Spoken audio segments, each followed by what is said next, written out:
ସକାଳୁ ଗଲେ ଠିକ୍।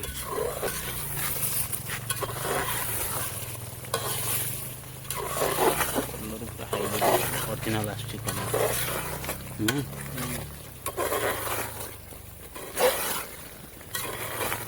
ମସଲାଟା ଗୋଟେ ସ୍ପେଶାଲ ବାସ୍ନା ଆସିଲା ଏଥର।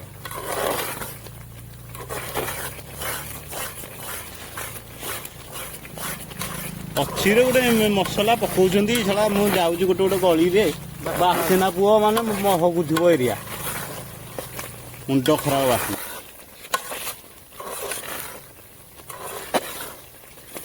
ଚିକେନ ପକେଇଲୁ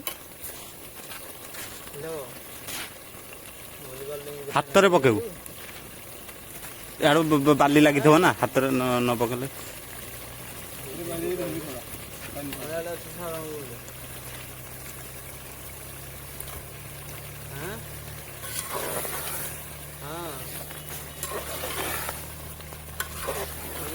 ଫୋନ କରିବୁ ରାତିରେ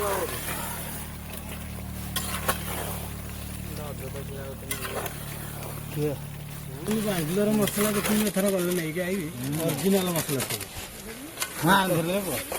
କଲର ଦେଖିଲେ ଚିକେନ ମସଲା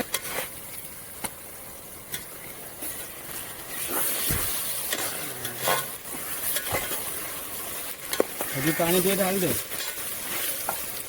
ସେଇଠି ବୋଟଲ ହଁ ଏ ବୋଟଲଟା ଆଣି ପାଣି ଟିକେ ଢାଳେ ଢାଳିକି ଏକା ଧୋଇକି ଏଠି ପକା। ଏଇଟା ହାର୍ଟ ହାର୍ଟ କହନ୍ତି।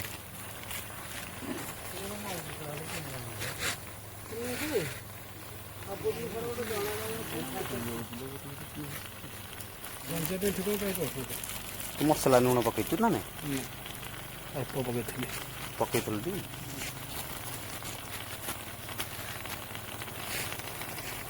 ଆଉ ଗୋଟେ କାଶ୍ମୀର ଲଙ୍କା ହେଇଥିଲା ପୁରା ଦେଖୁନ ଯାହା ଜଣାପଡ଼ୁଛି ଏଇଠି ବି ତାହା ଜଣାପଡ଼ୁଛି। ମସଲାରେ ଯେମିତି ନାଲି ଦିଶିଥିଲା ସେଟା ଟିକେ କମିଗଲା ନା ନାଲିଟା ହଳଦୀ ଆସିଲା। କାଶ୍ମୀର ଚିଲିର ତା ଦେହ ଏଇ 5 ଟଙ୍କିଆ ପକେଟ ହେଲେ ଆସୁଛି ନେଇକିରେ ଯାଇକି କାଶ୍ମୀର ଲଙ୍କା ଏଠି ଏବେ ପଡ଼ିବ ଲାଷ୍ଟ ପକେଇଲେ ହେଲେ ଚଳିବ ଯେତେବେଳେ ପକେଇବ କଷାରେ ପକେଇଦବା।